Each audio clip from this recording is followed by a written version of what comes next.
आदरणीय आचार्य श्री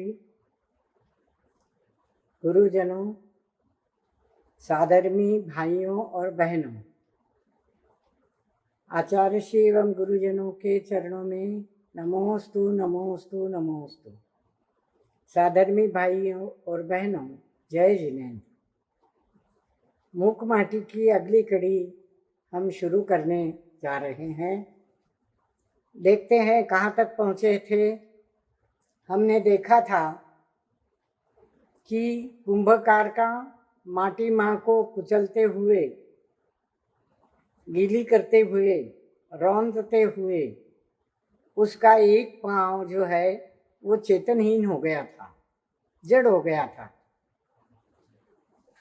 उस पर अनेकों शरीर के अंग उपांगों ने प्रतिक्रियाएं दी, माटी ने भी दी, शिल्पी ने दी। और हमने देखा था कि ये आंखें विशेषकर बड़ी दूरदर्शिनी है और शिल्पी के सारे उपांग, उत्तम अंग, शरीर, पंचेंद्रिय, भावेंद्रिय आदि सब उस पथ के पथिक बने हैं। जिस पथ के पथिक पांव बने हैं उस पथ के पथिक बने हैं। तो माँ माटी को पांवों से कुचलना अनुचित मानकर पांवों का असहयोग करने का पद का सबने चुना।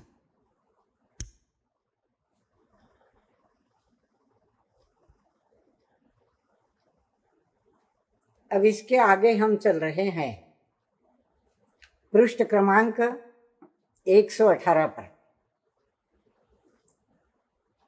माटी और शिल्पी दोनों निहार रहे हैं उसे, किसे?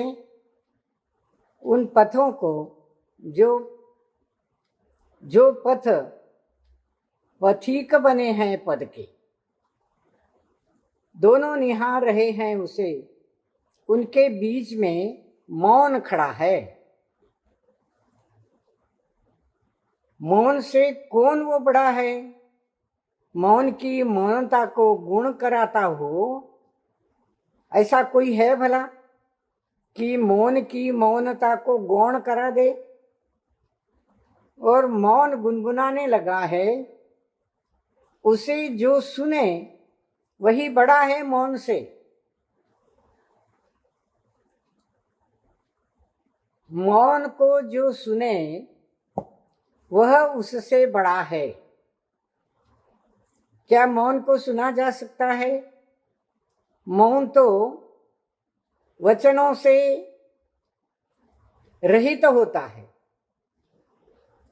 मुख से निकलने वाले शब्दों से भी और मन से निकलने वाले विचारों से भी वह रहित होता है। फिर उसको कैसे सुना जा सकता है? पर बहुत गहरी बात है कि अंतर्ध्वनि जो ओम के स्वरूप में निकलती है, भगवान के सर्वांग से कहिए या मुख से कहिए, दो मत है। तो उस ओम ध्वनि को सुनना, ओंकार नाद को सुनना बड़ी कठिन बात है। तो इसलिए मौन गुनगुनाता है कि उसे जो सुने वही सबसे बड़ा मौन है। मौन रहकर अंतरात्मा की आवाज को सुनना, अंतरतम आवाज को सुनना बड़ी महान बात है, बड़ी कठिन बात है। ऐसा कोई बड़ा नहीं कि जो उसे न माने, और जो सुने वही बड़ा है मौन से। कैसा है देखिए आगे। बोल की काया वह अवधि से रची है ना, ढोल की माया वह परिधि से बची है ना।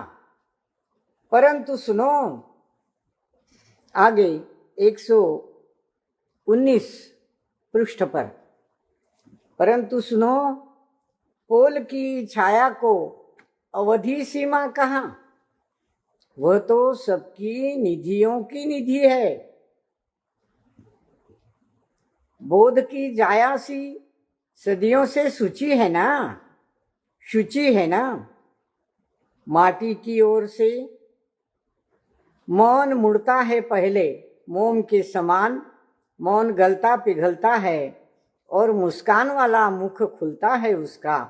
मृदु मीठे मोदक सम, समतामय शब्द समूह, निकलंकता, निकलंकता है उसके मुख, निकलता है उसके मुख से।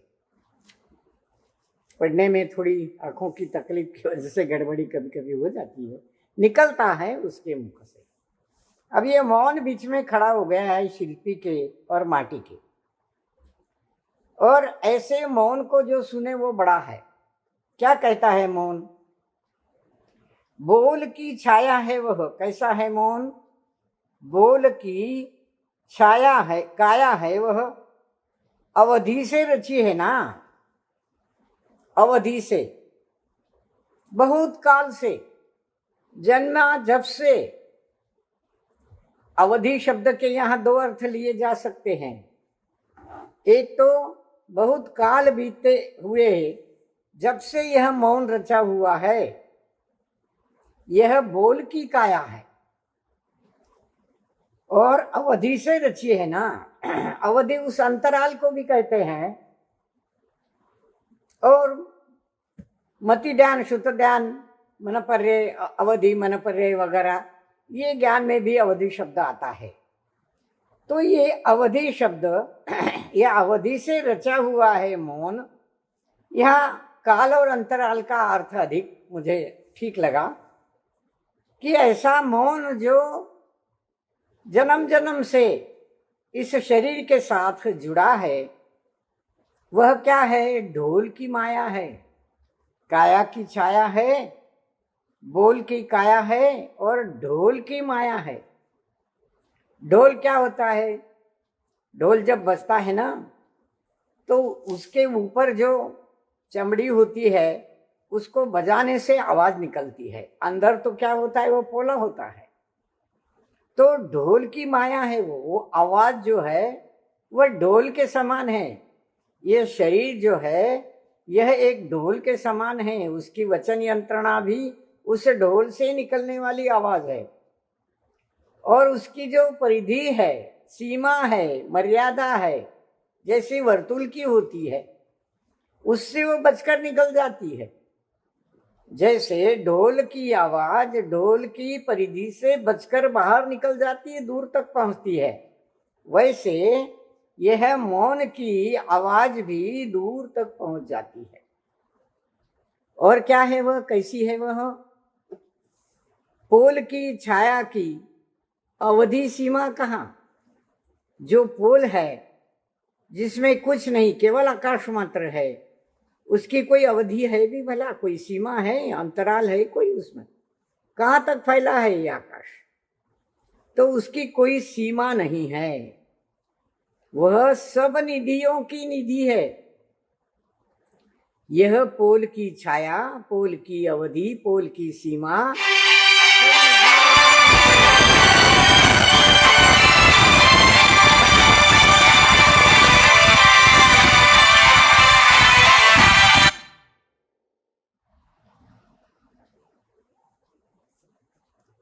सब निधियों की निधि है। बीच में किसी का फोन आ जाता है, माफ करिए।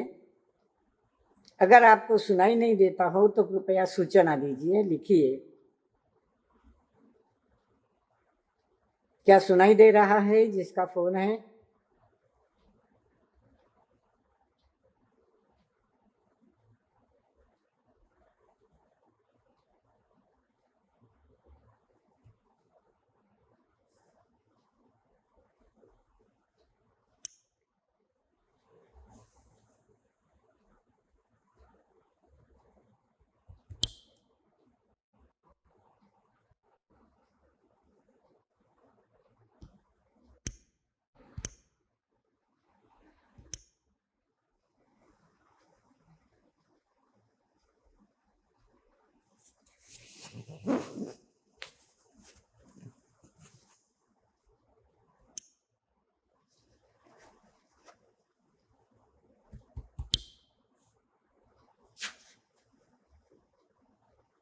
फिर से आरंभ करती हूँ। कुछ गड़बड़ हो रही है नेट में फिर से। तो शिल्पी और माटी के बीच में जो मौन खड़ा है वह बोल की काया है। वचन यंत्रणा से निकलते हुए शब्द बोल उसकी वह शरीर है और कई काल से रची हुई है, कई जन्मों से, कई भवों से वह शरीर के साथ चल रही है, आवाज निकलती है। ढोल की माया है। ढोल जैसे अंदर से पोला होता है, परंतु उसका जो ऊपर का चमड़ा होता है उसे बजाते ही आवाज निकलती है और वह दूर तक पहुंचती है। वह दूर तक पहुंचती है और सबको सुनाई देती है। उस ढोल की परिधि से वह बचकर निकल जाती है, उस सीमा में वह बद्ध नहीं रहती। तो पोल की छाया की अवधि कोई होती है भला? कोई सीमा नहीं होती है। वह सब निधियों की निधि है। आकाश का कोई अंत नहीं होता। ढोल की पोल में भी आकाश है, इस शरीर की पोल में भी आकाश है, इस वचन यंत्रणा में भी आकाश है। इसकी कोई सीमा नहीं है। यह आकाश, यह पोल सब निधियों की निधि है। सब द्रव्यों को यह आकाश अपने गर्भ में समा लेता है और सब निधियों की निधि है, बोध की जायासी है। यह जो आवाज है, वचन यंत्रणा है, जो शरीर से निकलती है, पुद्गल परमाणुओं से रचित है, वह बोध की जाया है। बोध ज्ञान, ज्ञान ने उसको जन्म दिया है। जैसा ज्ञान होता है वैसे शब्द परिस्पंदन के माध्यम से, यंत्रणा के माध्यम से, मुख के माध्यम से, मुख के सब अंगों के माध्यम से वे शब्द निकलते हैं। शब्द तो पोल है, पर वो अर्थपूर्ण कब होते हैं? जब वो बोध की माया बनते हैं, बोध की जाया बनते हैं। बोध ने उनको जन्म दिया है, ज्ञान ने उनको जन्म दिया है। और माटी की ओर मौन मुड़ता है पहले और पिघल जाता है। कैसे? मोम के समान। जैसे मोमबत्ती पिघलती है, ज्योति देती है, प्रकाश देती है, वैसा यह बोध शब्द, उसके माध्यम से होने वाला बोध भी सबको ज्ञान देता है। और मुस्कान वाला मुख उस मौन का खुलता है। कैसा है उसका मौन का मुख, या उसके मुख से निकलने वाले शब्द? मृदु, मीठे, मोदक सम। मोदक एक पदार्थ होता है। यहाँ महाराष्ट्र में गणपति को मोदक का नैवेद्य चढ़ाया जाता है, जो बहुत मीठा और स्वादिष्ट होता है। वो मोदक सम, लड्डू को भी मोदक कहते हैं, वह मोदक सम आनंददायक होता है। ऐसा शब्द समूह समतामय होता है, जो निकलता है उसके मुख से। समतामय, किसके साथ समता, समानता, एकता? आत्मा के ज्ञान के माध्यम से, चेतना के माध्यम से, ज्ञानोपयोग के माध्यम से जो शब्द निकलते हैं वे बोधमय होते हैं। और वे बोधमय शब्द आत्मा से हमारा परिचय कराते हैं। हम उसके माध्यम से आत्मा का स्वरूप जानते हैं।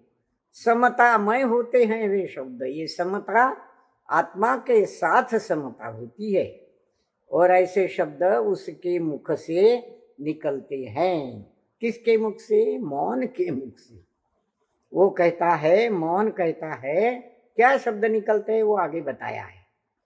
ओ माँ माटी, शिल्पी के विषय में तेरी भी आस्था जरा अस्थिर सी लग रही है। यह बात निश्चित है कि ओ माँ माटी, शिल्पी के बारे में, शिल्पी के विषय में तेरी आस्था भी जरा अस्थिर सी लग रही है। अस्थिर सी लग रही है, स्थिर नहीं है। जरा तेरी श्रद्धा श्रद्धान शिल्पी के प्रति आस्था डगमगा रही है ऐसा लगता है। और उसके लिए एक दृष्टांत देता है, क्या कहता है, ये बात निश्चित है कि जो खिसकती है सरकती है सरिता कहलाती है, सो अस्थाई होती है, और सागर नहीं सरकता तो स्थाई होता है। परंतु सरिता सरकती सागर की ओर ही ना, अन्यथा न सरिता रहे न सागर। यह सरकन ही सरिता की समिति है। बड़ा सुंदर विषय है। सरिता और सागर का दृष्टांत देकर आचार्य श्री हमें समझाते हैं कैसे होता है शब्द समूह, समतामय शब्द समूह कैसे होता है। जैसे नदी सरिता वह खिसकती है सरकती है, आगे आगे उस प्रवाहित होती रहती है। जो सरकती है वह सरिता है, सरिता की परिभाषा करी है। परंतु वह तो अस्थाई है सरिता। स्थाई एक जगह अगर वो बैठी रहे तो तालाब बन जाए, पर वह सरकती रहती है सरकती रहती है, आगे की ओर चलती रहती है, इसलिए वो अस्थाई है, स्थाई नहीं है। सागर सरकता नहीं है, वो तो एक ही जगह स्थाई होता है। परंतु सरिता सागर की ओर ही सरकती है ना, अथवा अन्यथा न सागर रहे न सरिता रहे। अगर सरिता सरकेंगी नहीं तो सागर बनेगा नहीं, भरेगा नहीं। सरिता की सरकन की ओर से ही सागर भरता जाता है। हम हमारे गुरुजनों के लिए सागर शब्द का प्रयोग करते हैं, बड़ा गंभीर शब्द है सागर। हमारे गुरुजन आचार्य विद्यासागर, ये सागर वो सागर वो सागर, सागर के समान विस्तीर्ण होते हैं। सारी नदियां आकर उसमें मिल जाती है। अगर ये नदियां उसमें ना मिले तो सागर का अस्तित्व ही खत्म हो जाए। उसी प्रकार गुरुजनों के ज्ञान के साथ उसको सुनने वाले समझने वाले, उस शब्द समूह को समीचीन रूप से समझने वाले, आस्था कर समझने वाले अगर उसके साथ मिलेंगे नहीं, उनकी सुनेंगे नहीं, उनको मानेंगे नहीं, उसके अनुसार आचरण में ढालेंगे नहीं, तो सागर शब्द का कोई अर्थ नहीं रहता। इस प्रकार सागर नहीं सरकता जो स्थायी होता है, परंतु सरिता सरकती है सागर की ओर ना। सरिता को सरकना है, सागर में जाकर मिलना है। अगर ऐसा नहीं हुआ तो न सरिता रहे न सागर रहे। यह सरकन ही सागर की, यह सरकन ही सरिता की समिति है। पंच समिति, तीन गुप्ती हम पढ़ते हैं। क्या होती है समिति? समिति एक मर्यादा होती है, एक सीमा होती है। हिरियापद समिति, ये समिति वो समिति, उसको देखभाल कर चलना पड़ता है। और इस प्रकार जीव की रक्षा के भाव से जो क्रियाएं होती है वो समिति कहलाती है। आधा निक्षेपण समिति, पुस्तक हाथ में लेते हुए भी अपनी पिंची से उसको थोड़ा सा अत्यंत मुलायम रीति से झाड़ कर महाराज जी उठाते हैं, कोई भी। इसका मतलब सूक्ष्म जीवों की हिंसा न हो, ऐसी समिति। तो आगे चलते हैं 120 पन्ने पर। यह निरखन ही सरिता की प्रमिति है।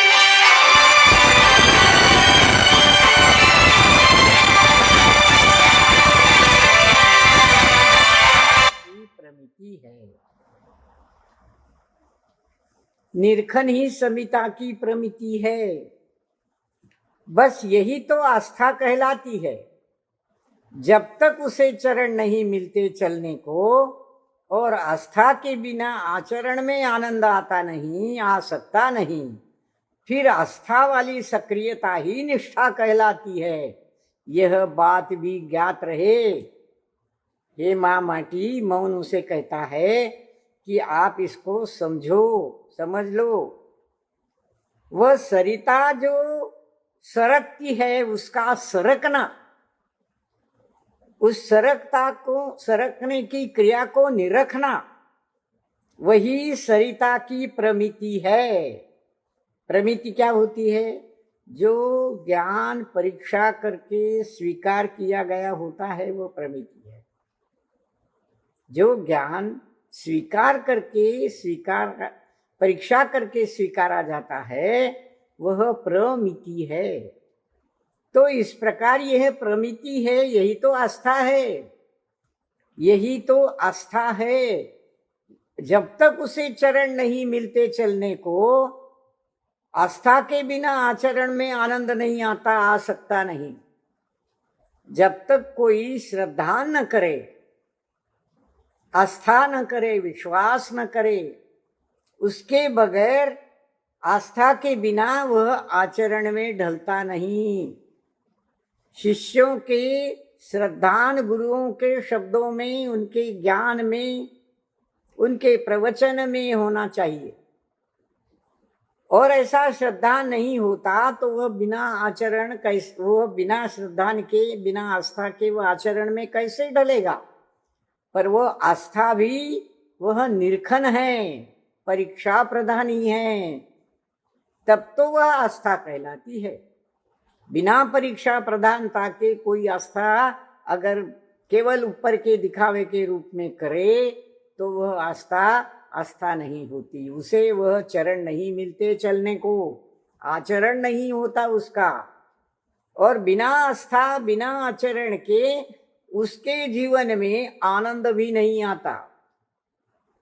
आगे सरकने की क्रिया, दिन ब दिन साधना को बढ़ाने की क्रिया उसके जीवन में, उसके आचरण में नहीं उतरती, और वह साधक अपने पथ की ओर आगे आगे नहीं बढ़ता।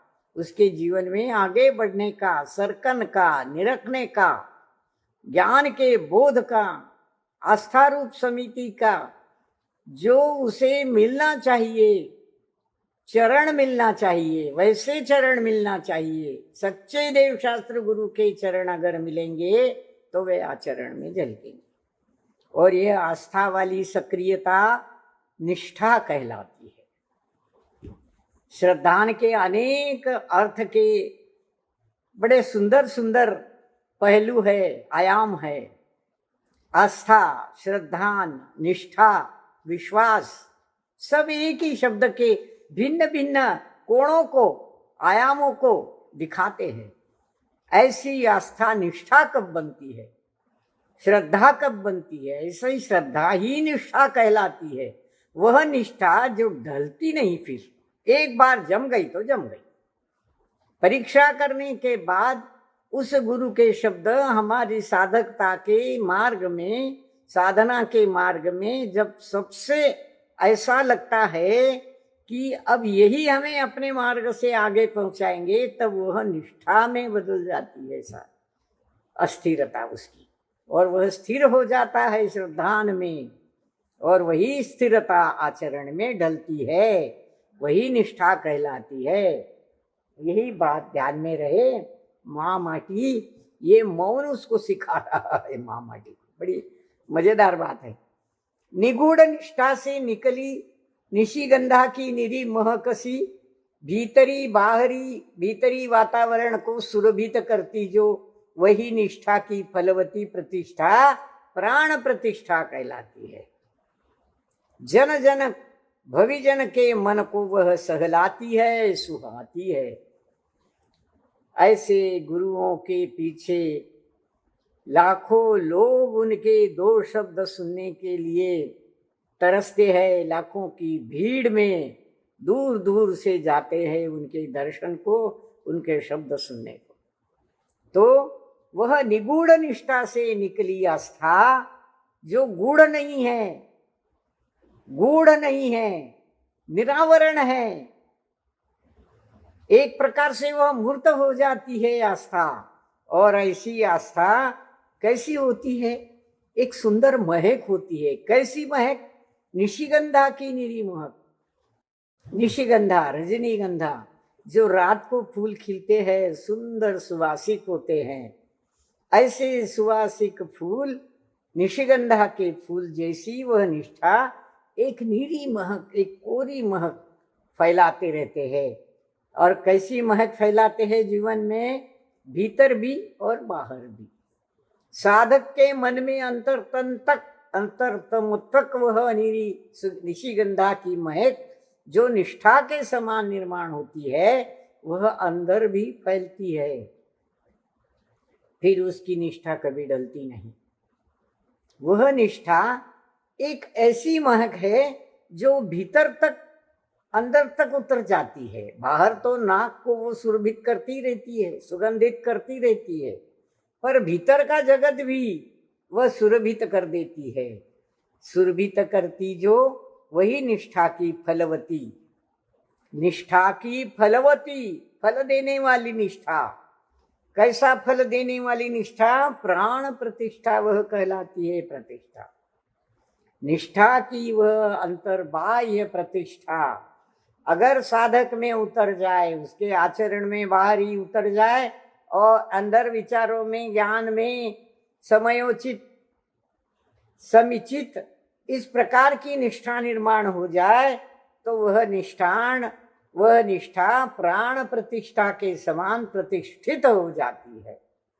प्रतिष्ठित हो जाना, जम जाना। हम मूर्ति प्रतिष्ठित करवाते हैं, इतना ही प्रतिष्ठा का अर्थ हमें मालूम है।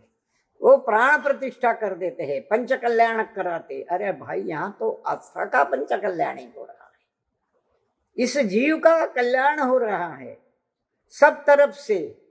आस्था जब निष्ठा में बदल जाती है तो वह निष्ठा प्राण प्रतिष्ठा के समान प्रतिष्ठित हो जाती है। एक मूर्ति हमारे हृदय में स्थापित हो जाती है। जरा सी आंखें बंद कर ली, नीचे देखा, अंदर देखा और दर्शन हो गए, ये स्थिति निर्माण हो जाती है।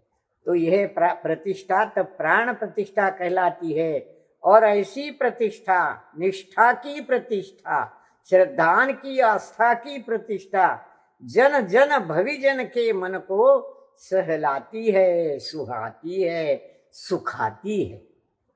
वही बात फिर आ जाती है कि एक साधक शिष्य अपने गुरु के प्रति जो श्रद्धान करता है, उसकी प्राण प्रतिष्ठा अपने हृदय में कर लेता है, तब वह प्रतिष्ठा भविजन के मन को भी सहलाती है, सुख का आभास करती है, सुहाती है, अच्छी भी लगती है।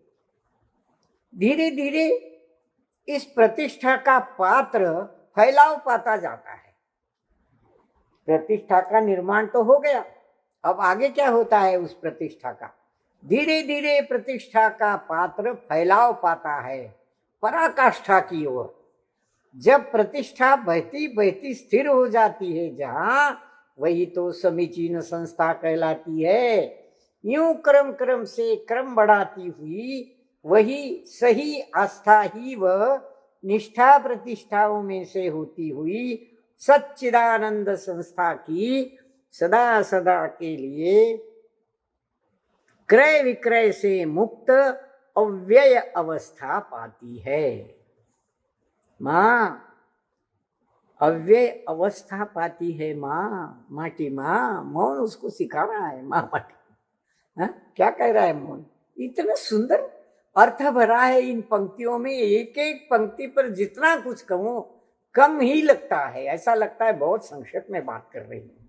देखिए, प्रतिष्ठा का पात्र धीरे धीरे फैलाव पाता जाता है। पात्र किसे कहते हैं? नदी की जो चौड़ाई होती है ना, इस तीर से उस तीर तक, वो उसका पात्र होता है। तो प्रतिष्ठा का पात्र फैलाव पाता है।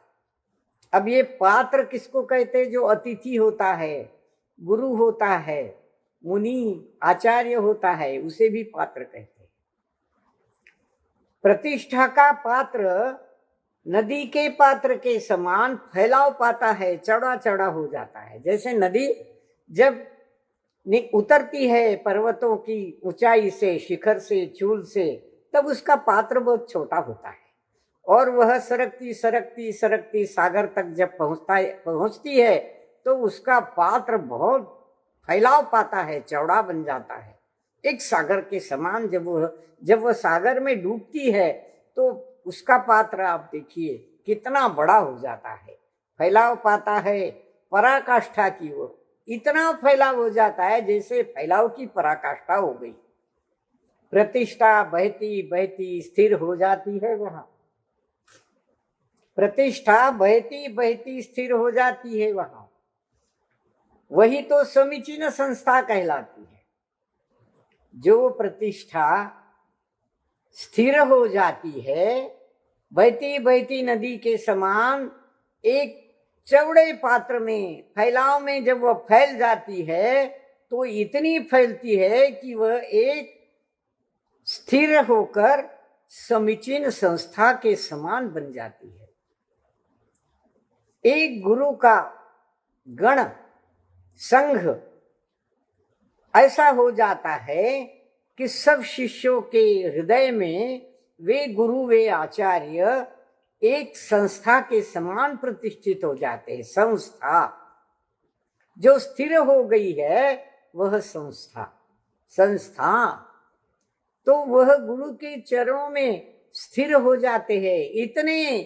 इतनी स्थिरता बढ़ जाती है उस श्रद्धान की, उसका फैलाव हो जाता है कि वही एक समीचीन यथार्थ श्रद्धा बन जाती है, यथार्थ संस्था बन जाती है।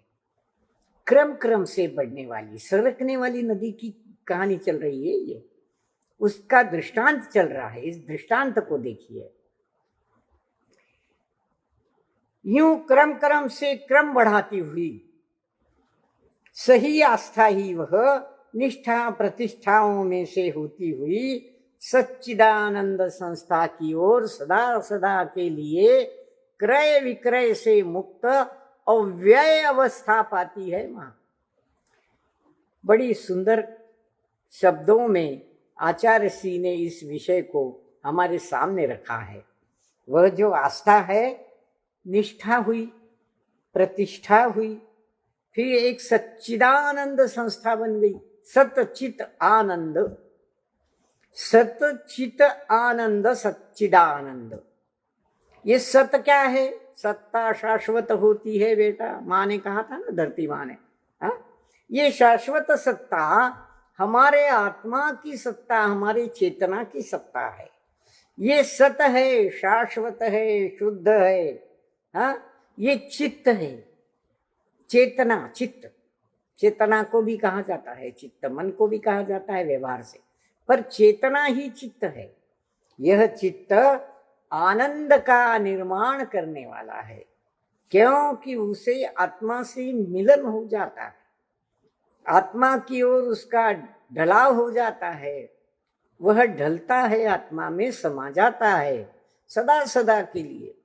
ऐसी समीचीन संस्था निष्ठा प्रतिष्ठाओं में से क्रम क्रम से बढ़ती बढ़ती वह साधक अपने गुरु में पूर्ण रूप से समा जाता है और आत्मा से मिलन का सा आनंद वहां निर्माण हो जाता है। उसको अपने स्व निज ध्रुव शुद्धात्मा का स्वरूप समझ में आ जाता है और वह आनंद से भर जाता है। सुख की अनुभूति उसे होती है। ऐसी सुख की अनुभूति सदा सदा के लिए हो जाती है। कैसी है यह अनुभूति? आनंद की अनुभूति, सुख की अनुभूति, सदा सदा के लिए, क्रय विक्रय से मुक्त है। उसका कोई क्रय नहीं होता, उसका कोई विक्रय नहीं होता, कोई खरीद फरोख्त नहीं होती। वहां न कोई लेना है न देना है, कोई खरीदना नहीं है, खरीदी नहीं जा सकती। वो अव्यय अवस्था पाती है, अव्यय अवस्था, अव्यय अवस्था जिसका व्यय नहीं होता, व्यय नहीं होता, उसमें कोई बदलाव नहीं आता, कोई खर्च नहीं होता, उसका कोई नुकसान नहीं होता। ऐसा अव्यय होना ही समीचीन संस्था के समान सदा सदा के लिए क्रय विक्रय से मुक्त अव्यय अवस्था उस श्रद्धान की हो जाती है। और समझी माँ, ऐसा कहकर मौन अपने में डूबता है। भाई कौन बार बार फोन कर रहा है पता नहीं, फोन मत कीजिए, जो कहना है लिखिए तो समझ में आ जाएगा कि सुनाई दे रहा है या नहीं, क्षमा करें। अरे मौन सुन जरा, अब माटी कहती है, 121 पेज पर हम चल रहे हैं। अरे मौन सुन जरा। अब ये माटी की आस्था जो है ना, ये मौन को जवाब देती है, सुनाती है। क्या कहती है? अरे मौन सुन ले जरा, कोरी आस्था की बात मत कर तू, अरे आस्था से बात कर, आस्था से बात कर ले जरा। यूं माटी की आस्था ने ललकारा मौन को जो सम्मुख खड़ा है। माटी की आस्था ने मौन को ललकारा। अरे मौन सुन जरा। कोरी आस्था की परिभाषा मत कर, ऐसी होती आस्था, वैसी होती आस्था, वो समीचीन संस्था में बदलती है, प्रतिष्ठित हो जाती है, अव्यय हो जाती है। कोरी बातें मत कर, आस्था से बात कर, यहां से बात कर। जो श्रद्धान यहां निर्माण होता है उसकी बात कर। यूं माटी की आस्था ने ललकारा मौन को, और मौन जो सन्मुख खड़ा था उसे ललकारा। कहती है माटी की आस्था, अरे मैं तो पाप से मौन हूं, तू आस्था से मौन है। पाप के अतिरिक्त सबसे रिक्त है तू। आंखों की पकड़ में आशा आ सकती है, परंतु आस्था का दर्शन आस्था से ही संभव है, न आंखों से न आशा से। क्या गजब की बात कहते हैं। अरे मौन सुन जरा, आस्था से बात कर। मैं पाप से मौन हूं, पाप से मौन। मौन पाप से निकला हुआ, निपजा हुआ, जन्म पाया मौन। अगर हम मुख से नहीं बोलते तो मन में विचार चलते रहते हैं, ये भी मौन का भंग होता है। मौन वही होता है जो निर्विकल्प होता है, अपने में डूबता है, स्व में डूबता है, स्व स्वरूप में डूबता है, वही मौन सच्चा मौन होता है। और उस मौन के प्रति जो आस्था होती है वही सच्ची आस्था होती है। मैं पाप से मौन हूं, तू आस्था से मौन है। तेरे में आस्था है कहां सच्ची। अरे पाप के अतिरिक्त सबसे रिता है तू। पाप ही पाप भरा है तेरे मन में, सबसे रिक्त है तू। पाप ही भरा है तेरे मन में, और आंखों की पकड़ में आशा आ सकती है, परंतु आस्था का दर्शन आस्था से ही संभव है। किसी परिभाषा में आस्था पकड़ी नहीं जा सकती। आंखों से हम शब्द पढ़ते हैं, परिभाषाएं पढ़ते हैं, पर ये परिभाषाएं किसी भी श्रद्धान की हो, ज्ञान की हो, वीर्य की हो, या आनंद सुख की हो, किसी भी प्रकार की हो, किसी भी गुण की हो, अनंत गुणों का भंडार है ये हमारा निज ध्रुव शुद्धात्मा। किसी भी बात की आस्था का दर्शन आस्था से ही संभव है, उसकी परिभाषा से नहीं। परिभाषा तो ढोल की पोल है, शब्दों का जंजाल है, पर जहां शब्दों का जंजाल खत्म हो जाता है वहां आस्था की निष्ठा प्रतिष्ठा पाती है। और वही निष्ठा आंखों की पकड़ में नहीं आती। शब्द पढ़े जाते हैं पर उनकी पकड़ में वो निष्ठा नहीं आती। वो निष्ठा कब आती है पकड़ में? जब आस्था अपने दर्शन में आती है, अपने ज्ञाता दृष्टा आत्मा में उतरती है, तब वह आस्था से ही संभव होती है। उसका दर्शन न आंखों से होता है न आशा से होता है। आशा भाव, एक भाव, आज नहीं तो कल होगा, ऐसे किसको हम आशा कहते हैं। पर ऐसी आशा से भी वो कल होगी, करते रहो, ऐसा नहीं होता। आस्था के दर्शन तो हृदयवती आस्था से ही संभव होती है। नींव की सृष्टि वह पुण्य पाप से रची इस चर्म दृष्टि में कहाँ, चर्म दृष्टि में नहीं, अपितु वो आस्था की धर्म दृष्टि में ही उतर कर आ सकती है। ये माटी की आस्था मौन को समझाती है। क्यों? कैसी है वो आस्था? जो आस्था के दर्शन आस्था से ही संभव होते हैं, वह आस्था उस नींव की सृष्टि है। वह उस नींव किसे कहते हैं? जो इमारत जिस पर खड़ी होती, जमीन के अंदर जो मोटी सी दीवार खड़ी होती है और उस पर इमारत रची जाती है, वो नींव होती है। नींव जितनी पक्की हो उतनी इमारत कितने मंजिल की हो, 50 मंजिल की इमारत बन जाती है। तो इस प्रकार नींव की सृष्टि, नींव का निर्माण पुण्य पाप से रची इस चर्म दृष्टि में कहाँ, ये चर्म चक्षु, ये आंखें, ये द्रव्य इंद्रिय, भाव मन की, भाव इंद्रियों की पकड़ में नहीं आते। ये पुण्य पाप से रचे ये द्रव्य इंद्रिय चर्म दृष्टि में, चर्म चक्षुओं में दिखाई नहीं देते, क्योंकि इस द्रव्य दृष्टि को उतनी ताकत ही नहीं है जो बिना भाव के समझे। और भाव का परिणमन कहाँ होता है? भाव का परिणमन जीव में होता है, आत्मा में होता है। चेतना के ज्ञानोपयोग, दर्शनोपयोग के द्वारा वह पकड़ में आता है। तो यह चर्म दृष्टि में नहीं, अपितु आस्था की धर्म दृष्टि में हो, धर्म दृष्टि में ही उतर कर आ सकती है। कैसे आती है आस्था? आस्था की धर्म दृष्टि में आती है उतर कर, चर्म दृष्टि में उतर कर नहीं आती। केवल देखने मात्र से कुछ नहीं होता। ये बाहरी देखना जो है, ये बाहरी देखना शब्दों को पढ़ना है, शब्द कानों से सुनना है, परंतु ये सारी चर्म दृष्टियां हैं। ये चर्म दृष्टि आस्था को निष्ठापूर्वक उसकी प्रतिष्ठा नहीं कर सकती। कैसे होती है आस्था की प्रतिष्ठा? आस्था का जो धर्म है, आस्था का धर्म क्या है?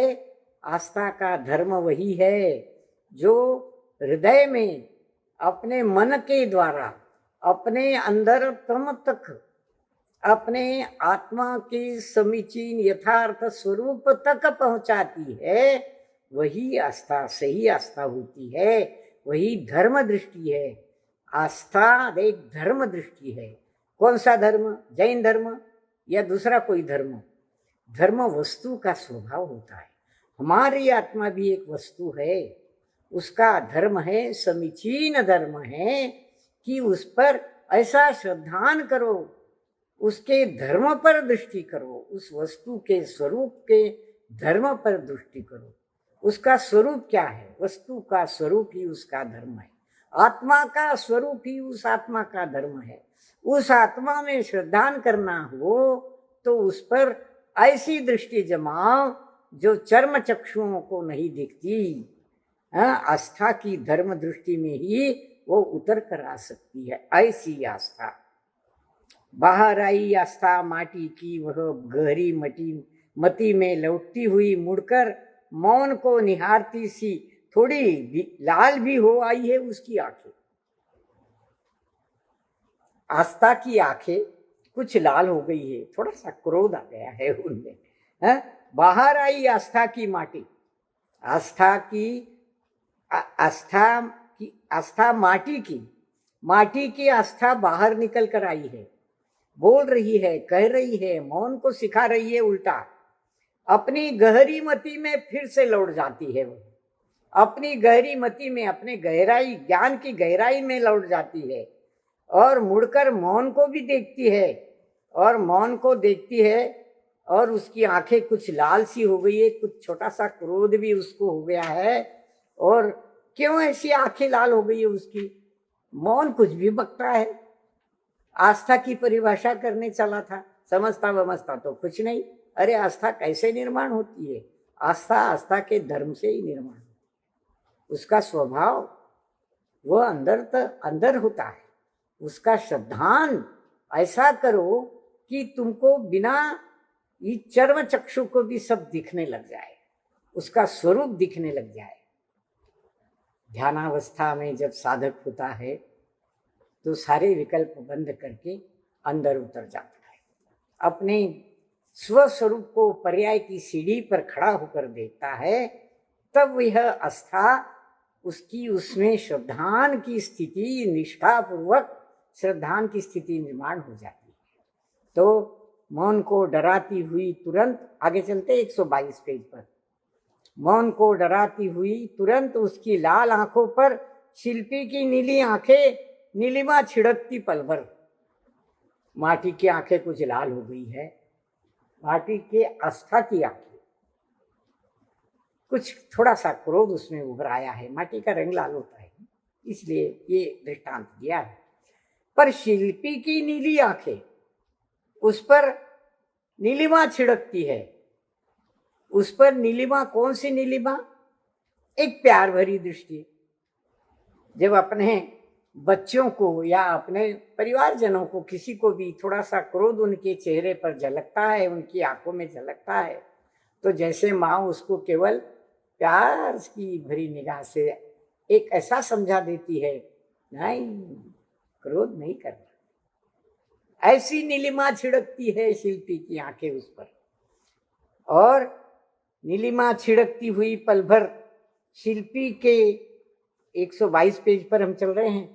शिल्पी ने तन के पक्ष को विपक्ष के रूप में देख दूसरे पक्ष चेतन को सचेत किया, यह कहकर कि चेतन के पक्ष को सचेत किया।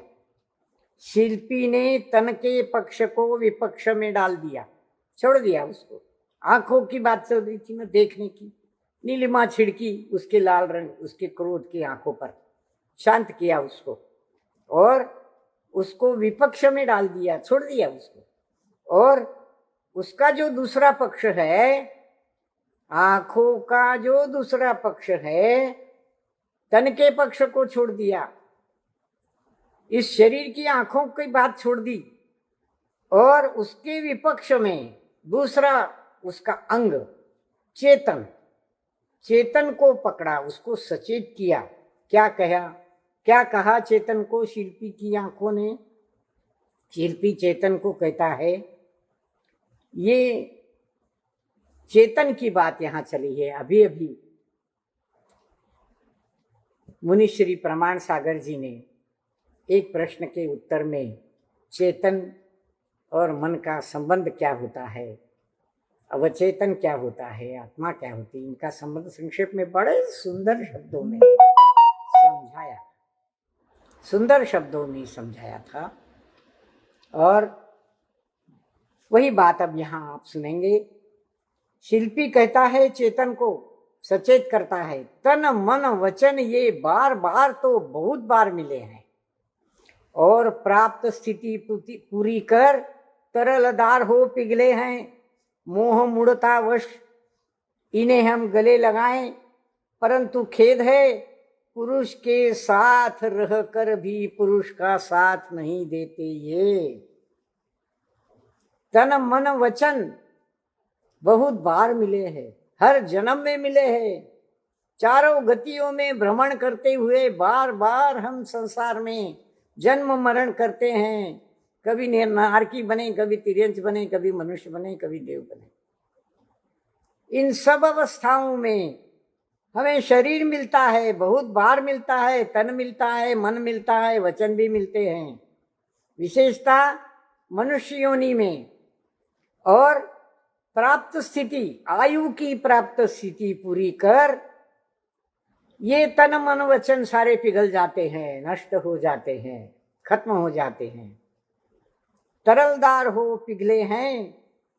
मोह मूर्तावश हम इनको गले लगा कर फिरते थे, ये तन मेरा, ये तन मेरा, ये मेरा, ये मेरा मन, मेरा मन कहता है, मेरा वचन कहता है, मेरा तन कहता है। इस प्रकार मोह मूढ़ता के वशीभूत होकर हम इनको गले लगाए फिरते थे, अपना अपना मानते थे।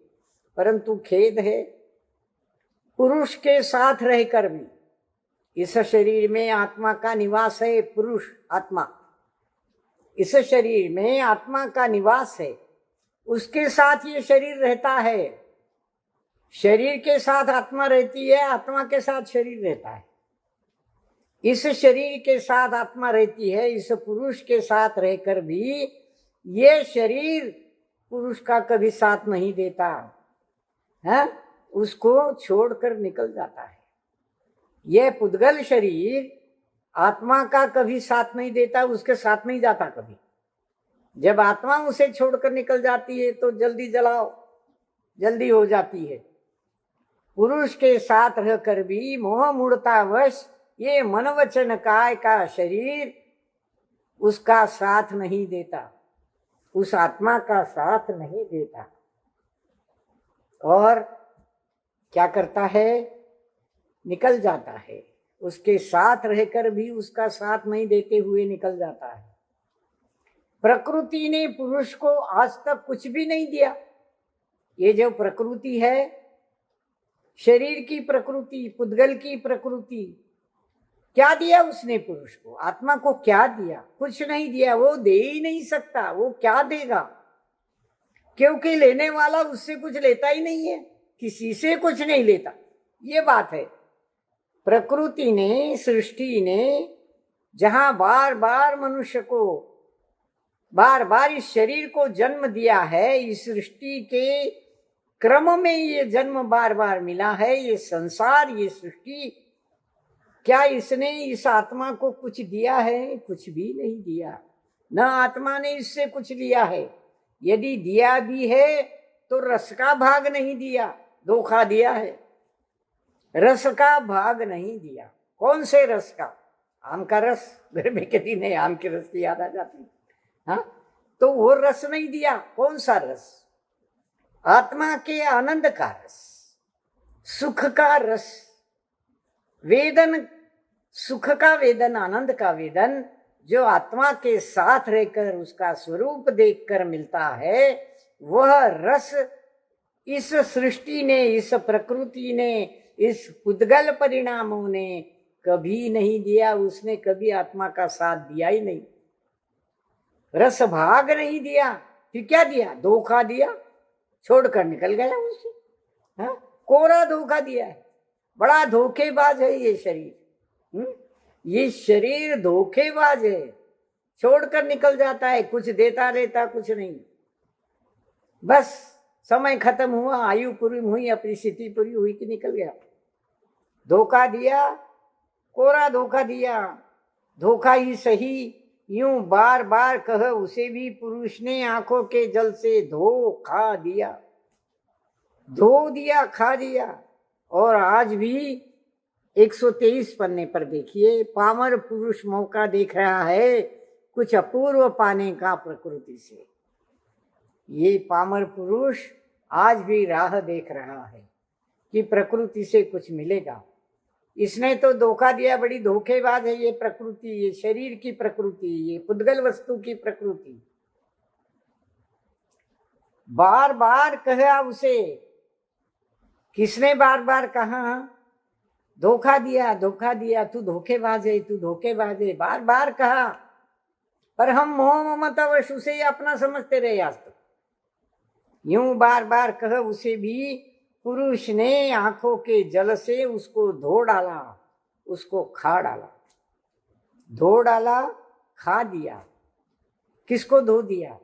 मोह मूढ़ता वश जो भाव परिणमन हो रहा था, उन सारे भावों को धो डाला, उस पुद्गल को अलग कर दिया अपने से और उसको एक प्रकार से छोड़कर निकल गया। नहीं मानता तो जा। होता है ना ऐसा, कोई बात नहीं मानता तो छोड़, हम उसे छोड़ देते हैं। उसी प्रकार इस आत्मा ने, पुरुष ने आंखों के जल से उसको धो दिया, उसको खा लिया। खा लिया, निगल लिया, जाने दो, उसका धोखा भी निगल लिया, छोड़ दिया उसको। क्योंकि उस धोखे का परिचय अगर उसको हो गया है तो वो उसके प्रति कुछ भी अपनी प्रतिक्रिया नहीं जाता, उसे पूरी तरह से छोड़ देता है। और क्या कहता है? ये पामर पुरुष मौका देख रहा है। पामर पुरुष, बेचारा पुरुष, पामर, धन से गरीब नहीं, मन से गरीब नहीं। हाँ, ये पामर पुरुष बार बार समझा कर भी वो नहीं समझता तो उसे छोड़ देता है। ऐसी पामरता है इसमें। ऐसी पामर पुरुष कुछ अपूर्व पाने का प्रकृति से आज भी मौका देख रहा है कि इस पुद्गल से कुछ मिले, यह पुद्गल कुछ मुझसे ले, कुछ मुझको दे। इस प्रकार कुछ अपूर्व पाने का, प्रकृति से कुछ अपूर्व पाने का मौका देख रहा है। पर क्या ये मौका कभी सफल होने वाला है? इस पंचम काल में तो नहीं कि नहीं, किसी भी काल में यह पुरुष प्रकृति से कुछ पाने का कितना भी मौका ढूंढे, नहीं मिलने वाला। अपना चेतन अब शिल्पी को अपना आशय बताता है, अपना आशय बताता है। क्या कहता है चेतन? प्रमुख प्रमाण सागर जी महाराज ने चेतन का जो व्याख्या की थी, जो बात बताई थी, वो अब यहाँ आपको सुनने को मिलेगी। थोड़ी विस्तार से सुनेंगे। चेतन वाले वतन की ओर कम ध्यान दे पाते हैं। चेतन वाले, ये शब्द जो है ना, ये हृदय की पाटी पर, हृदय के पत्थर पर ऐसी टंकोत किरण करने के लायक है, खोद खोद कर उसको लिखने के लायक है, जो कभी ना मिटे। चेतन वाले, वेतन वाले वतन की ओर कम ध्यान दे पाते हैं, और चेतन वाले तन की ओर कब ध्यान दे पाते हैं। इसलिए तो राजा का मरण वह रण में हुआ करता है प्रजा का रक्षण करते हुए, और महाराज का मरण वन में हुआ करता है ध्वजा का रक्षण करते हुए। सारी धरती जीवित है, सानंद सुखमय श्वास स्वीकारती। माँ माटी चेतन को समझाती है। चेतन अब शिल्पी को अपना आशय बताता है। चेतन कहता है शिल्पी को, वेतन वाले जो होते हैं वे वतन की ओर ध्यान नहीं देते, वेतन की ओर, कितना पैसा मिलता है, कितने पेमेंट मिलती है, पेमेंट कितना पैसा मिलता है, कितना वेतन मिलता है, जितना ज्यादा वेतन मिलता है उतनी बड़ी नौकरी। वेतन वाले वतन की ओर, देश की ओर ध्यान नहीं दे पाते, कम ध्यान दे पाते हैं। और चेतन वाले तन की ओर कब ध्यान दे पाते हैं? जिनकी चेतना जागृत है वह शरीर की ओर ध्यान नहीं दे पाती। जो ज्ञान में रत है, दर्शन में रत है, ज्ञानोपयोग दर्शनोपयोग में रत है, वह चेतना शरीर की ओर ध्यान नहीं दे पाती। इसलिए कहते हैं कि जो ज्ञानी होते हैं, सम्यक दृष्टि होते हैं, सम्यक ज्ञानी होते हैं, वे हमेशा अपने चेतना में स्थिर होने का प्रयास करते हैं, शरीर की चिंता नहीं करते, शरीर की ओर ध्यान नहीं देते। इसलिए तो राजा का मरण रण में हुआ करता है, वतन की ओर ध्यान देता है ना। राजा का मरण वह रण में हुआ करता है, वो क्या करता है? प्रजा की रक्षा के लिए रण में मरता है, युद्ध करते हुए मरता है। और महाराज का मरण उससे कितना भिन्न है। महाराज गुरु, उनका मरण वन में हुआ करता है, जंगल में हुआ करता है। वह किस ध्वजा की रक्षा करते हैं?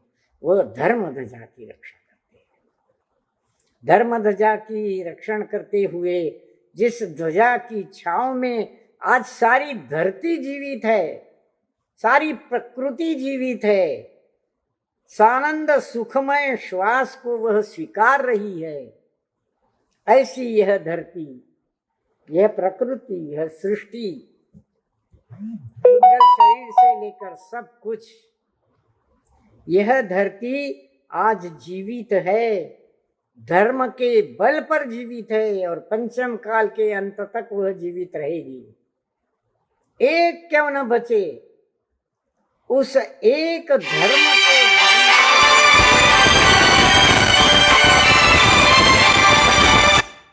उस एक धर्म को जानने वाले के आधार पर यह सारी सृष्टि, यह सारी धरती आज जीवित रहेगी। तो कौन बड़ा है? चेतन का धर्म बड़ा है। चेतन की ध्वजा का रक्षण करते हुए जो मुनिराज वन में मरण को स्वीकारते हैं, वे युद्ध करने वाले राजा के मरण से, वीर मरण से भी श्रेष्ठ है, क्योंकि वे धर्म ध्वजा की रक्षा करते हैं। हम यह धरती का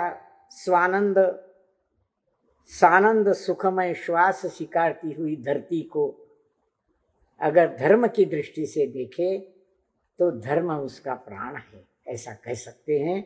चेतना उसका प्राण है। जो इस चेतन को जानते हैं वो उसका प्राण है। हम यहाँ रुकते हैं। कोई गलती हो, अर्थ लगाने में भूल हो तो गुरुजन आचार्यजन क्षमा करें। भाइयों और बहनों, अगले रविवार को फिर मिलेंगे।